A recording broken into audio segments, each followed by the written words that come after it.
Bibliophiles of the internet, today I'm here to share my November wrap-up. I feel like I say some variation of this every single month, but November truly tested me in new and surprising ways. There are links below to help activate you on issues regarding Palestine, Sudan, the Congo, just to name a few horrific and pervasive global issues that were a part of struggling through the month for sure. As I continue navigating putting out regular content, all of those things remain at the forefront of my mind and my activism, and I hope they also remain at the forefront of yours. Including rereads, I read or finished 10 things in November. I definitely had plans to read even more Indigenous fiction especially, but I just wasn't able to because I was purely in survival mode towards the end of the month. But regardless, I will continue to read those stories beyond the designated Heritage Month anyways.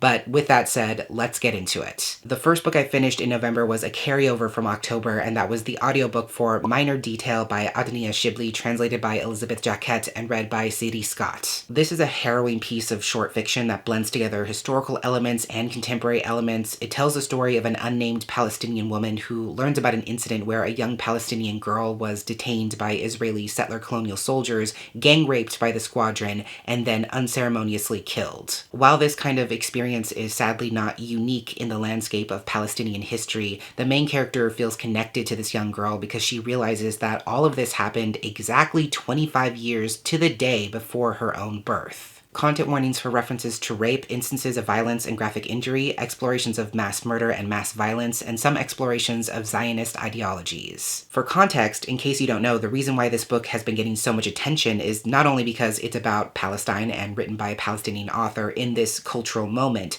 but because Adoniya Shibli was supposed to be honored in a ceremony at this year's Frankfurt Book Fair. But after October 7th, Frankfurt rescinded their invitation to the author, essentially deplatformed her, and also made a statement about how it wouldn't be right to honor a piece of Palestinian fiction when they, as an organization, stand with Israel's quote-unquote right to defense. Why does that context matter? Because the Frankfurt Book Fair is the biggest international publishing event there is. So to try and deplatform and censor a Palestinian author at this time, at an event that could have very well changed the trajectory of her career and also helped her spread some much needed awareness, is atrocious, to say the least. But I think the very slight silver lining is that their attempts to censor Adoniya Shibli backfired, because then a bunch of book distributors and publishing companies released her book for free, at least for a very short period. And that's actually how I came to the story myself. This is a magnificent piece of fiction. Yes, it's difficult to read at times. Yes, it's uncomfortable to read for Westerners especially, who are sheltered and ignorant about the history of Israeli settler colonialism.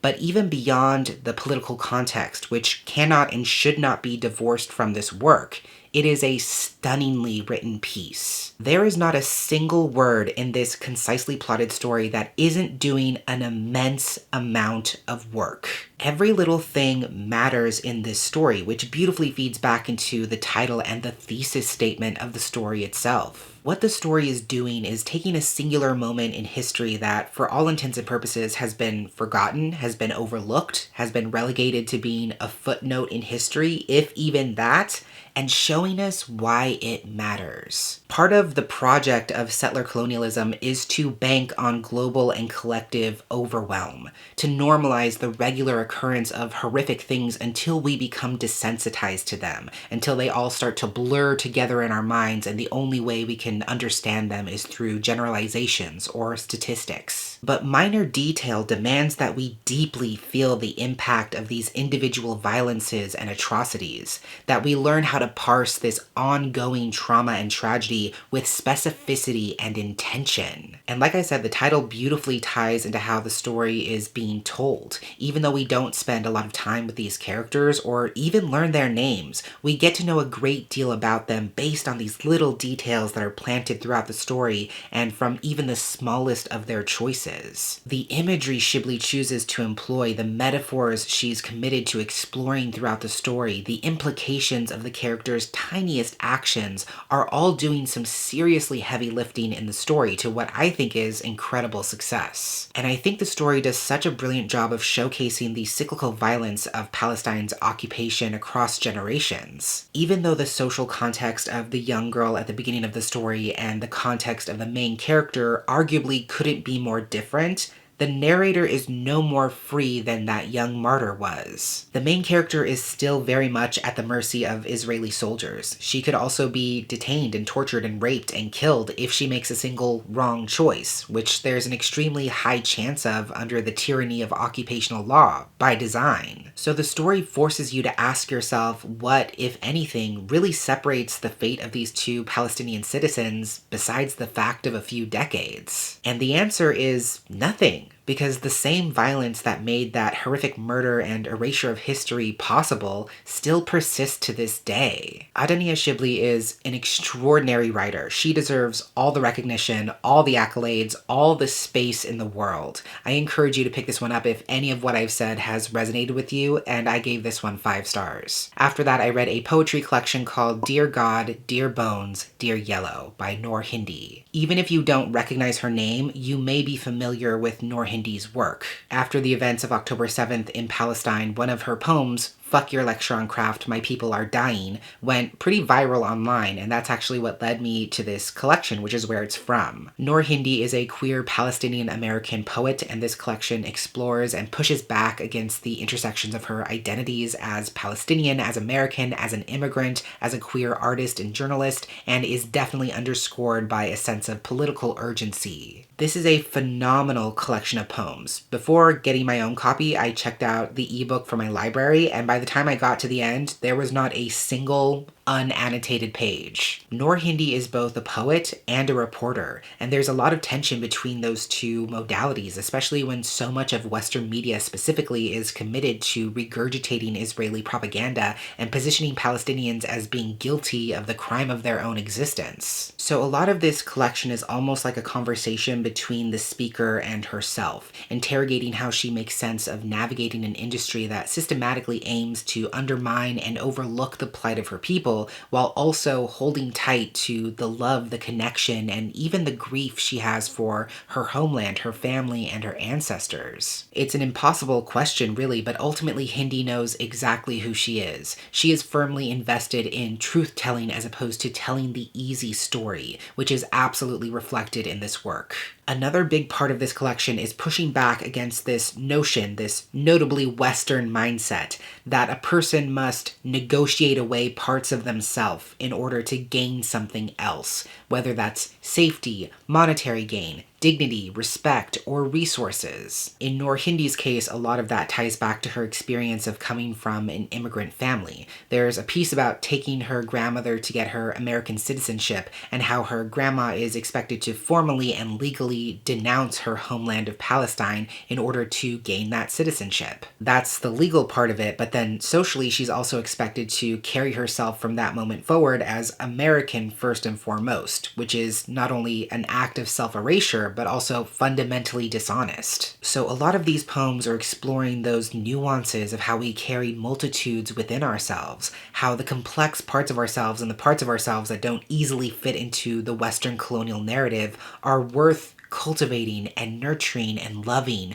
and unapologetically carrying with us. There's grief, sorrow, anger, pain, duality, and incredible clarity punctuating every verse of this collection. Again, if you're looking for somewhere to start with reading about Palestine from Palestinian voices, this is a great choice. I highly recommend it, and I also gave this 5 stars. Then I picked up Valid, dystopian autofiction by Chris Bergeron, translated by Natalia Hero from the original French. I read this translation at the time as an ARC from Arachnide Editions, but it did officially release on November 7th. As the subtitle says, this is dystopian autofiction. It's a sort of sci-fi, stream of consciousness type of story where our main character, Christelle, is a 70-year-old trans woman living in 2050 Montreal, where many humans have been subjugated by powerfully sentient AI as a sort of living memory farm, in a sense. In exchange for food, shelter, and relative safety, people basically feed their memories to these AIs in order to strengthen the algorithm and improve the programming to make them more human-like. But now, after decades of closeting herself, Christelle is weaponizing her truth as a trans person in order to attack and break down this AI's consciousness. Content warnings for references to parental infidelity and domestic abuse, some ableist language, experienced transphobia, turf rhetoric, and homophobic slurs, overheard Islamophobia, instances of physical assault, brief references to suicide ideation, and some descriptions of forced detransition. This book is so quietly badass. Thematically speaking, it really reminds me of The Matrix, which is a huge compliment coming from me, but it's like what The Matrix would be if The Matrix was not an epic action blockbuster, if that makes sense, which I'm sure it doesn't. Follow my logic. Like that movie, this is also a story about sentient technology seeking to flatten the experience of humanity into a very strict, restrained, digestible, monotonous way of life that adheres to an oppressively dominant narrative,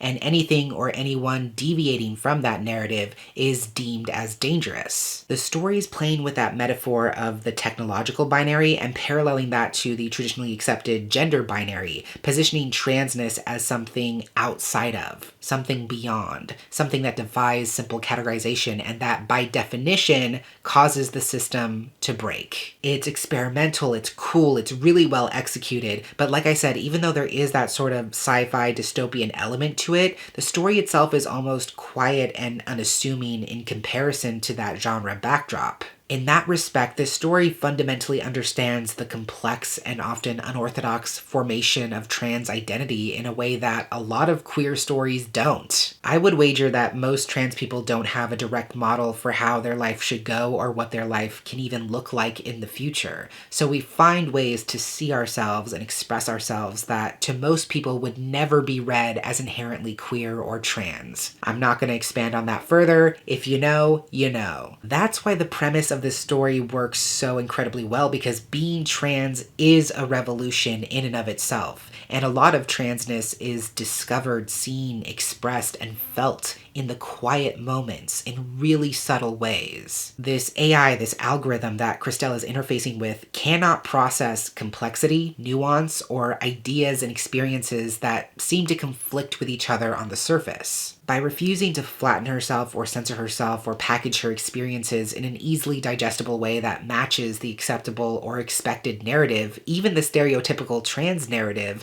Christelle is far more powerful than this technology could ever be. I know I compared this to The Matrix, but one of the major ways it deviates from that narrative is that this story is about collective power. The entire crux of The Matrix is that there's this chosen hero known as the One who will single-handedly change the world, but Valid is arguing how a million tiny revolutions are just as powerful, if not more powerful, than one resounding blow. And by a million tiny revolutions, I mean the simple fact of untold numbers of queer and trans people living out their queerness and transness, whether quietly or out loud, because the fact of our existence is resistance. By the virtue of its existence, our queerness and transness is an inherent challenge and threat to the oppressive systems in place. Those experiences undermine the fixed logic and constraints of those systems. This story is truly one of one, completely unique. It's profound, it's thought-provoking, it's mind-bending, and the prose is also just top-notch. Definitely a surprise favorite of the year for me. I gave this 4.5 stars. Then I finally listened to Don't Fear the Reaper by Stephen Graham Jones. This released back in February, but I was kindly sent a review copy from Saga Press, and I also listened to this as an audiobook, which is read by a full cast. This is the sequel to My Heart is a Chainsaw and the second book in the Indian Lake trilogy. In this installment, Jade is returning to the town of Proof Rock after her prison sentence has been overturned. Unfortunately, and unbeknownst to Jade, she is returning to town on the same day that a convicted indigenous serial killer known as Dark Mill South happens to escape into Proof Rock to complete a series of gruesome revenge killings. Content warnings for graphic violence, murder, and gore, descriptions of experienced trauma, references to past child abuse and child neglect, some internal and external ableism, and some sexual content. Before I get into it, I did want to mention that Stephen Graham Jones did a really wonderful interview on the Red Nation podcast where he talks about the way he navigates craft in relation to the Indian Lake trilogy, what his inspirations are, what he's trying to do with these books. I will link that discussion down below, and if you can access it, I highly recommend it. I really enjoyed My Heart is a Chainsaw, but Don't Fear the Reaper is a whole other level.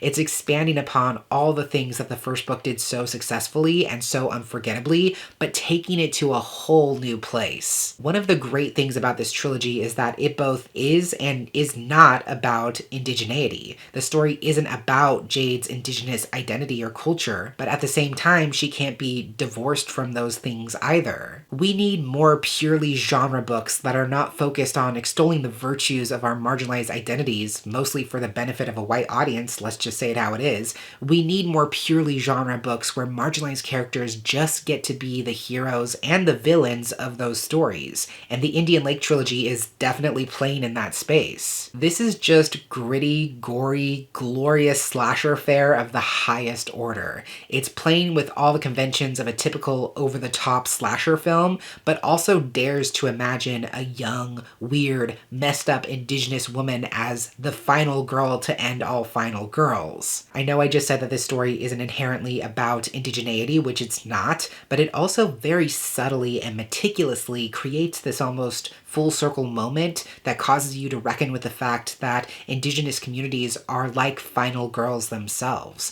surviving and saving themselves when faced with cultural extinction despite the odds. Everything about this sequel just works. The snowy, wintry atmosphere adds a whole new layer of tension to the story. The fact that it takes place 4 years after the events of book 1, so we get to see how Jade has changed and matured, but also stayed the same in some ways. The in-your-face murderous violence delivers in every way you could possibly want. The structure of the story is also immaculately executed. The constantly rotating points of view give you a really well-rounded perspective on this massacre as it slowly unfolds. This is an event that rocks this small town to its core, and getting to see how that impact plays out from every imaginable angle is supremely satisfying. You even get some sections from the perspective of Dark Mill South, which is wild. There's also these really great interludes between chapters that call back to the interludes from book 1, where Jade was writing these essays about her favorite slasher films for class credits. But now in book 2, there's a different student writing those interstitial essays about the history of Dark Mill South, and it's also interesting to see how Jade herself, with her quote-unquote criminal background,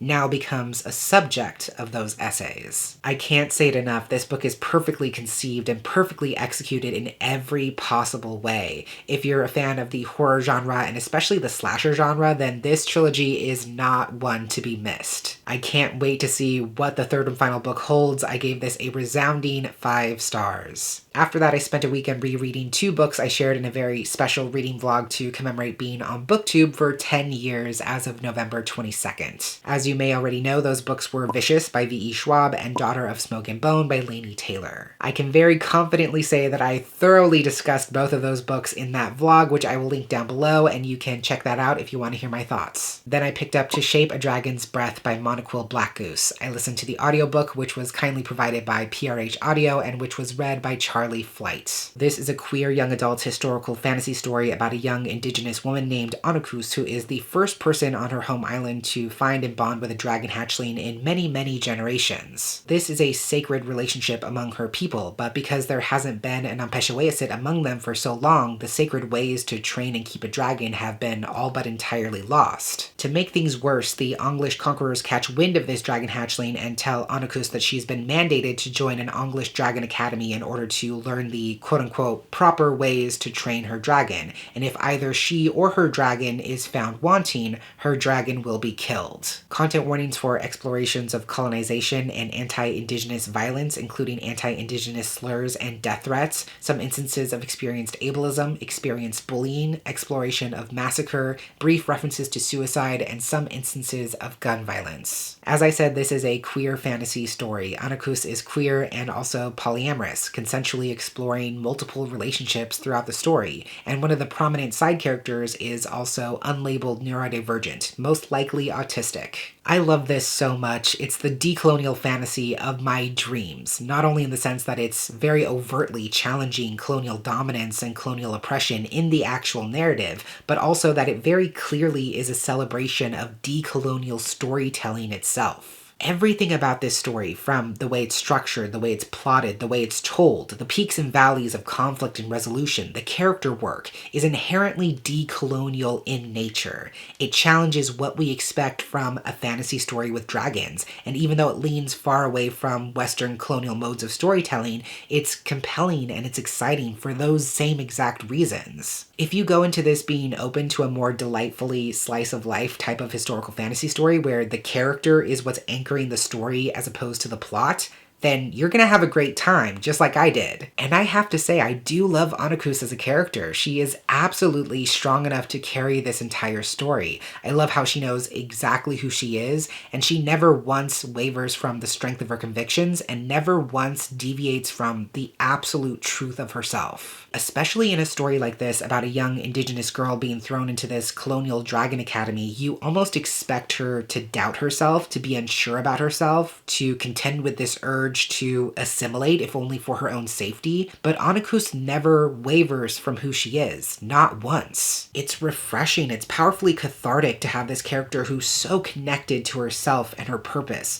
who's outspoken and sure as hell isn't going to take any micro or macro aggressions lying down, who never hesitates to make herself as ungovernable as possible while actively shutting down her oppressors. It is a joy to read. But what I love most about the story is definitely the message, how it centers and celebrates different modes of thinking, understanding, learning, connecting to knowledge, and existing that are underestimated, if not entirely erased from the dominant narrative. And the story tells us it is worth it to excavate and uphold the value in all of those things. When we place hard limits on the way things should be done, the way things and people should be, we cut off our ability to access and imagine all the different possibilities of existing. And everything about this story is about challenging that way of thinking and showing why it's inherently flawed in its conceit. The only reason why this wasn't 5 stars for me is because there's a pretty major conflict that happens towards the end that felt like it was resolved a little quickly or even glossed over, in my opinion,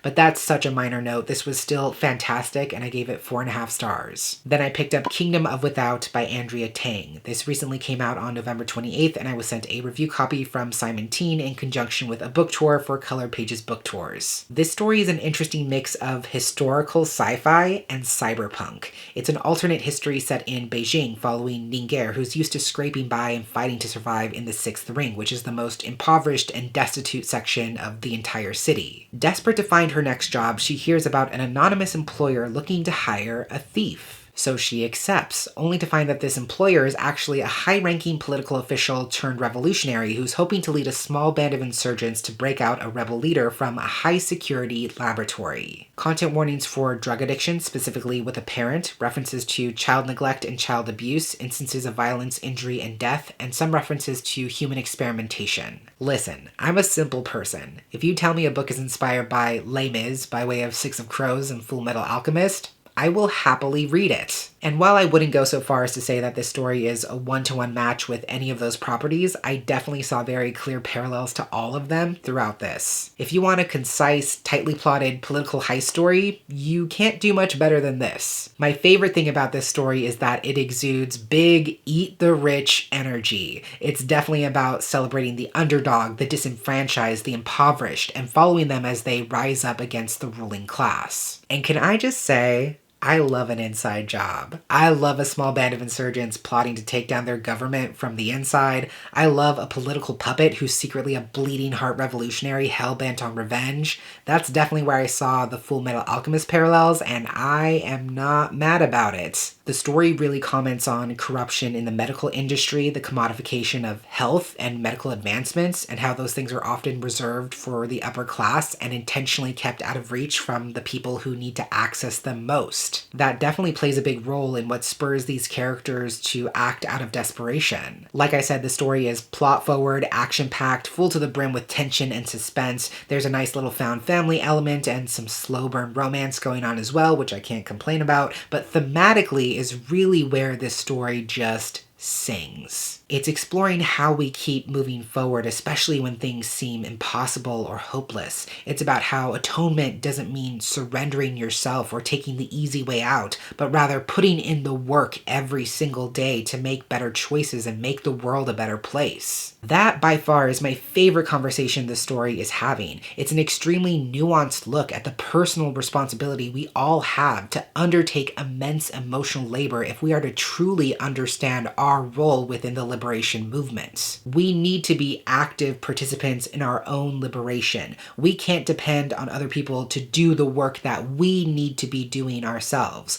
We can't sustain a movement that's built on symbols and leaders of ages long past. What we believe in, what we're doing, how we're doing it should change and evolve as time progresses. I say all of that because the whole crux of the story is that this crew is trying to liberate this rebel leader from captivity, and some of them are convinced that once they do that, she'll take her place as leader once again, reunite and reinvigorate the movement, and everything will magically be fixed. But that's not how any of this works. We all have to do our part. We all have to be leaders. We all have to carry our weight and do the emotional and social labor to sustain the longevity of any and all liberation movements. So again, thematically is where I think this story shines the most. I will say I do think it needed to be maybe 50 or 100 pages longer. It has so many great foundational elements, but it just feels slightly underbaked. It just needed a little bit longer to cook. At the same time, in fairness, I'm not sure whether that's a stylistic choice on the author's part, because I think most of her books are on the shorter side.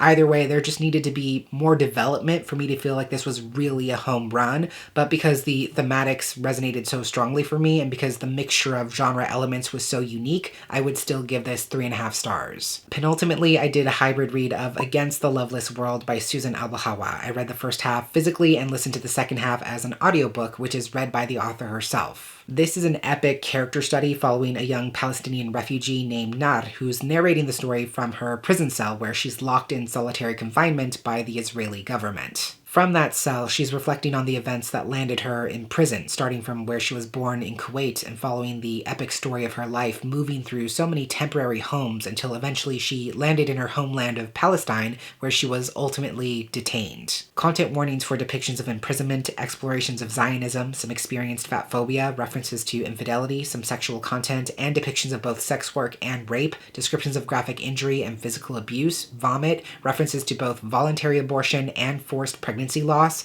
some use of homophobic and racial slurs, depictions of police and military violence, and explorations of death and grief. This was also recommended to me by the same friend who recommended me Rivka. They told me this was one of their favorite books in the entire world, and now I absolutely understand why. All of the glowing reviews for this story have not oversold it, not one iota. It is everything everyone says and so much more. I was talking about this book with some friends, and I said that even though it's an intense, in-depth character study, it has the feel and the scope of a multi-generational saga, which makes sense because being a refugee means being forced to live so many different lives at once. Nad is constantly having to move through so many places simply because there's nowhere in the world that makes space for her and her people, and every time she has to uproot herself, she almost has to reincarnate herself and figure out, okay, who is Nad in the context of this new place? Which is what gives the story that richness, that texture, that depth.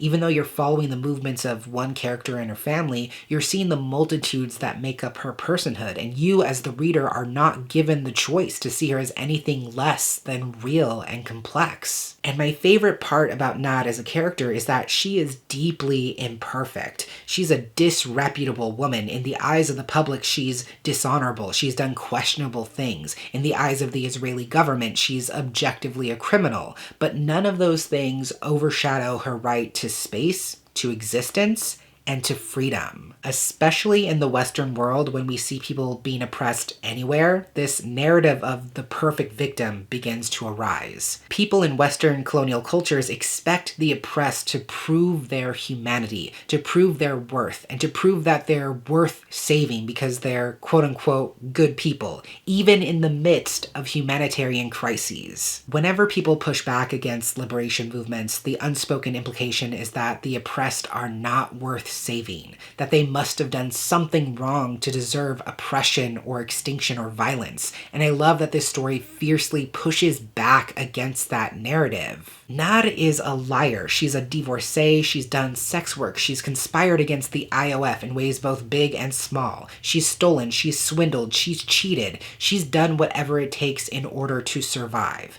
And not but, and she deserves to live. And she deserves to be free. And she deserves safety and dignity and happiness. There is nothing the oppressed can do under the tyranny of oppression and apartheid that would negate those basic human rights. So the story invites you to sit in that complexity, invites you to revel in the intricate contradictions of Nada's character, not as someone to be pitied or condemned, but as a person fighting to live in a world that is indifferent at best to the fact of her existence. And even though the story is absolutely an unflinching look at the realities of occupation, living under apartheid, constantly being ripped away from any semblance of home, there's also love, there's also family, there's also Palestinian joy, and the persistence of joy and hope as its own resistance. And everything I've just said is not even to mention the writing itself. The prose in this story is not only sharp and at times irreverent, but it's beautiful, it's evocative, it's equally shaped by both grief and hope. I can't even tell you how powerfully it resonates. This book is incredible. There's just nothing else to say. It's incredible. It was a very obvious 5 stars. And finally, the last book I read in November was my Patreon pick for the month, and my patrons voted for me to read my arc of These Fragile Graces, This Fugitive Heart by Izzy Wasserstein, which comes out on March 12th, 2024 from Tachyon Publications. This novella is a queer noir techno thriller about a trans woman named Dora who's burned all the bridges at her old commune and has not returned since. But now her ex, Kay, has been killed under very mysterious circumstances, so she returns to the commune, and once she suspects that Kay's death was unnatural, she takes it upon herself to solve the case. As she investigates, she realizes there's a lot of strange things going on. There's new drugs being circulated, people from the neighborhood are disappearing, Dora is also being attacked by assailants from her pre-transition past who might be closer to her than she thinks. Content warnings for allusions to drug abuse and overdose, death and grief, experienced transphobia, including dead naming and misgendering, depictions of graphic violence, gun violence, and graphic injury, and some sexual content. I went into this wanting a darkly mysterious techno thriller, and I feel like I definitely got that. Especially because it's a novella, this story moves at a pretty good clip, and it's really easy to lose yourself in it because you just want to know what's going to happen next. There's some interesting stuff going on with corrupt medical technology and a transphobic use of cloning that definitely keeps you guessing as the story progresses. Thematically, there's some really great conversations on how we navigate safety, especially in a world where technology is ever evolving and the concept of privacy is ever diminishing in a directly proportional response. How do we organize ourselves? How do we protect ourselves? How do we take care of each other and establish a sense of safety and care without selling away our privacy and our interior lives? There's also a lot of tension between Dora and the members of her former commune, not just because they fell out and she burned that bridge in the most dramatic way possible, but because they represent two distinct parts of Dora's mindset. Especially as a trans person, she's constantly warring against this instinct to survive on her own and depend on no one else but herself. But there's this other part of her that longs for community, wants to be cared for and accepted and to be part of something. Those two parts of herself are at odds with each other, and as she takes on this investigation and reintegrates herself into this community as an outsider, she's having to reconcile those two desires. And overall, I feel like the story is about how it doesn't matter where you come from or how you're quote-unquote made. What matters is what you choose to do with the life you've been given, and that you carry yourself understanding the implications of the choices you have made and the choices you will make. I will say I was hoping for a bit more of an explosive ending, especially considering the genre and subgenres the story is playing within. I think the concept of contending with corporate fascism could have been pushed a little bit more in the plot as well, but overall this was still a great way to spend an afternoon, and I gave it 4 stars. So those are all the books I read in November. November. Like I said, it was a bit of a slower month in some ways, but still a very memorable month in terms of what I was able to read. If you have any thoughts about any of these books, or if you want to share about what you've been reading lately, let's talk about it down below in the comments. That is everything I had to share for this wrap up today. Thank you so much for watching, and until next time, educate yourself, be kind to yourself, take care of yourself, and I will catch you on the flip side of the page.